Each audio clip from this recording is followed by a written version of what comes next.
Number 10, type is only type when it's friendly. And that's just kind of saying, type needs to be understood easily, and it needs to kind of fit the profile, fit with the idea that you're trying to get across. But sometimes, depending on the idea, you might want to have the type obscured where it's kind of hard to understand, kind of hard to read, or maybe is very jagged and mean looking, I guess.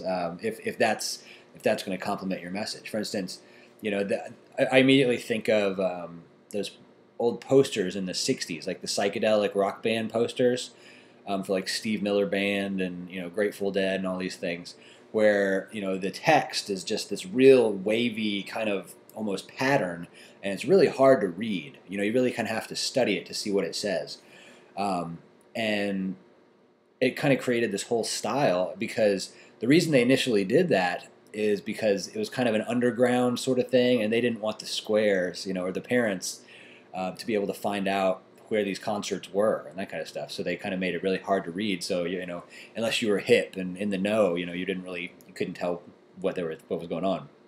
So that's an example of that. Anyway, 11, be universal. And this one is pretty easy to break, actually. You know, I always used to get mad at my old job because we always had to design for the lowest common denominator. What I mean by that is we had to design as if, everybody who was reading this was going to be a complete idiot, and they couldn't figure anything out for themselves. And when you're doing design for the masses, that's kind of what you have to do. You have to design for the lowest common denominator so that everybody is included and everybody gets the message. I don't like that.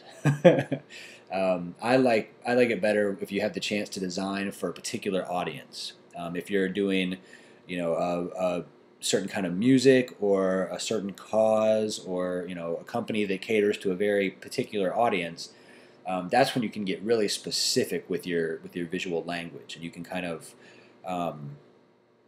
you can use specific elements that maybe other people might not get or might not understand, but it works because this audience has a similar frame of reference, and they all have kind of the same language that they'll understand.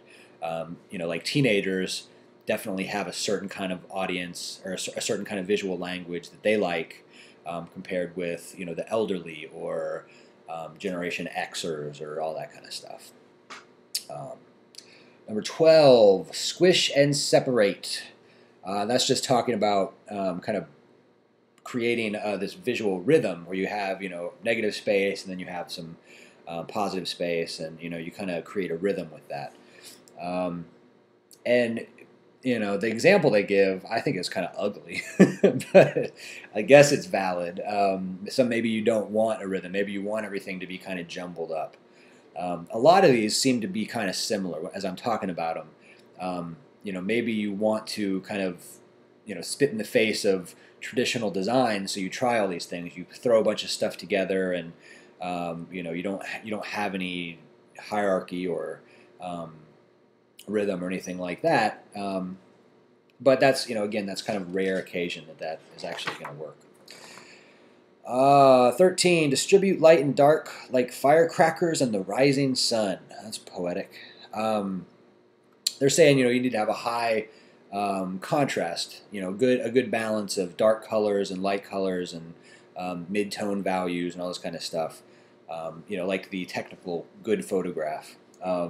But, again, this one's kind of easy to break because there's a lot of design that uses, just one color or different values of one color or very similar colors, and that's pretty effective because it creates a very uniform kind of feel throughout the piece, whatever it may be, and you don't have to worry too much about the colors you're picking because you only got one.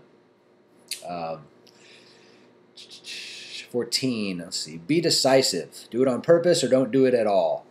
And again, this is one of those that is kind of goes along with that. If you want to experiment and see what's going to happen, it doesn't have to all fit together. Maybe that, but be aware of the feeling that that's going to create. It's going to create this kind of tension, and people are going to wonder why it is that way. So unless that's a feeling you want, why not? You want to stay away from that. 15, measure with your eyes. Design is visual. And that's kind of, you have to eyeball something to see, just because it might be mathematically centered on the page. If there's a bunch of other elements, it might not look centered. So you kind of got to judge with your eyes. Sometimes, though, you will want to use mathematical measurements. If you're creating like a tessellation or some kind of collage or complex shape, doing these mathematical things, which most programs have something that'll help you with that, but that's going to be necessary. So 16, create images, don't scavenge. I don't really agree with this rule, because just because of the nature of the business, you have to scavenge images sometimes. You have to use stock photography and kind of look around and get what you can do, because a lot of clients don't have a budget for a photo shoot and usually don't have time to go out and do a photo shoot. So I think that one's pretty easy to break. In fact, I would say break it as much as you want to. 17, ignore fashion. And that's just kind of saying stay away from the fads. There are always design fads that come and go, but there are certain things that are kind of universal and they always stick around. This kind of minimalist style. Helvetica is a font that's always going to be around because it's simple and classic, and can be used in lots of different circumstances. But to break this rule, sometimes this usually depends on the audience. We talked about catering to a certain audience. If you are trying to cater to adolescents or the MTV generation, you're going to want to use that style, because that audience is very specific about what they see, and a lot of times they'll just ignore anything that doesn't look hip and cool and fresh, like it's on MTV or something. So in that case, that would be a good time to break that rule. 18, move it. Static equals dull. That one, that's true. You don't want to break that too much. I don't know why you would want to create on purpose a dull design, with no movement or hierarchy or anything. That just seems kind of boring and silly. I mean, anybody could do that. So I don't know why you'd want to break that one, but there might be, times when you would. Like the example they give, this is it's a design firm talking about their work, and it's a very colorful, vibrant catalog. So the beginning spread is very calm and serene to kind of like, cleanse the palate, I guess, before you go into all this other stuff. So, 19, look to history but don't repeat it. That's saying you should be aware of design history and things that have worked and haven't worked, but you shouldn't just straight up copy somebody. And that's true, pretty much all the time. But you can get pretty close without copying, and using past styles, and that's an easy way to get a certain feeling. If you can think automatically of a piece of design that creates this feeling that you're going for, obviously it makes sense to copy that sort of style, to emulate that, to create what you want to create. And the example that comes to mind is the Obama campaign. Whenever Obama was running for president, and he had those blue and red hope posters, very iconic, very cool graphic design. But he kind of copied that idea from old political propaganda, like communist political posters, and like Stalin had posters like that, and Che Guevara from is it Cuba? I don't know. I should probably know that.